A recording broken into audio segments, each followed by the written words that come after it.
오늘도 값없이 베풀어 주시는 주님의 끝없는 은혜를 누리며 승리하는 꿈미래 모든 분들이 되기를 소망합니다.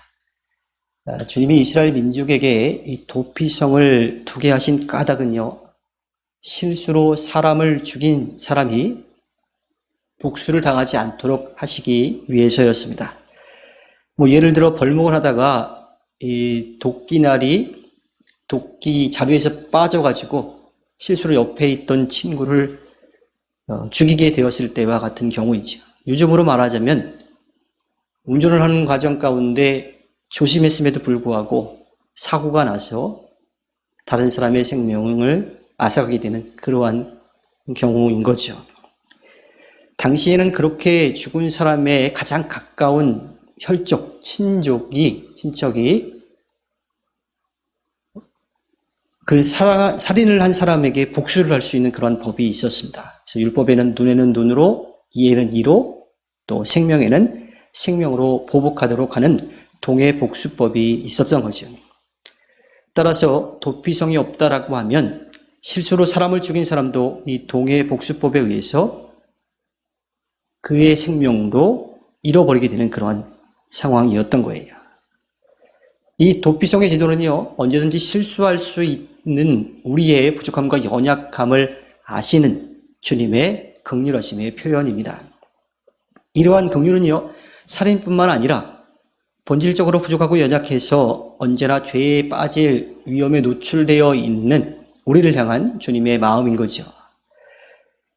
거룩하신 주님 앞에 죄인일 수밖에 없는 우리가 주님의 긍휼하심이 없는 심판을 받아야 한다면 어느 누구도 살아남을 수 없게 됩니다. 성도는요, 주님의 긍휼을 따라 그 받은 은혜를 기억하면서 또 우리에게 함께 살아가도록 하신 우리의 이웃에게 그 긍휼과 사랑을 베풀며 살아가야 합니다. 이 도피성 제도에 나타난 주님의 공의와 긍휼은요, 예수 그리스도의 십자가에서의 대속의 죽음으로 완성되었습니다. 주님은 죄로 인해 멸망당할 수밖에 없는 우리를 긍휼히 여겨주셔서 대속의 은혜를 베풀어 주셨고요. 또 죄의 값은 반드시 받으셔야 하는 주님의 이 공의로 예수님이 우리 대신에 자신의 생명을 내어주신 거지요. 이 죄인은 회개를 통해 도피성인 예수 그리스도 안에 있게 됩니다. 그 예수 그리스도를 믿음으로 그 안에 있게 될 때에 죽음이라고 하는 그 심판을 면할 수 있게 된 거죠. 따라서 예수 그리스도 안에 있어서 하나님의 공의와 긍휼로 대속의 은혜를 입은 우리 그리스도인들은요, 그에 맞는 삶을 살아가야 합니다. 주님의 공의로운 법을 따라서 살아가야 돼요. 살아계신 주님을 인정하는 삶인 거죠. 또 우리를 용서해 주신 주님의 마음을, 그 긍휼하심을 우리가 기억하고 우리의 이웃을 사랑하고 그들을 용서하며 섬기며 살아가야 합니다. 예수님은 요한복음 13장 34절에서 내가 너희를 사랑한 것 같이 너희도 서로 사랑하라고 말씀해 주셨습니다. 우리가 다른 사람의 생명을 대신, 그 목숨값을 대신 져줄 수는 없지만 그러한 마음으로 우리의 이웃을 대해야 된다라고 하는 거예요.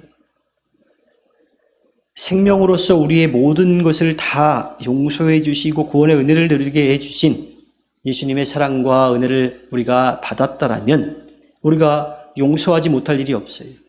우리가 이해하지 못할 일이 없습니다.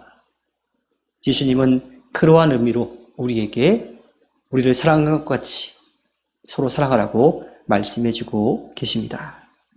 따라서 우리는 이 땅을 살아가면서 우리가 받은 사랑과 긍휼의 은혜를 잊지 않고 기억하고 또 그에 맞는 삶을 살아가야 합니다.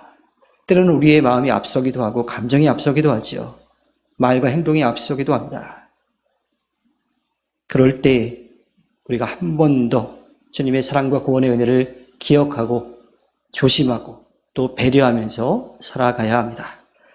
주님께서 허락해 주신 오늘 하루를 살아갈 때에 성령의 능력을 힘입어서 하나님의 자녀로 예수 그리스도의 증인과 제자로 살아가 그리스도인의 삶을 살아내 주님께 기쁨을 드리는 꿈미래 모든 분들이 되기를 주님의 이름으로 부탁드립니다. 기도하겠습니다.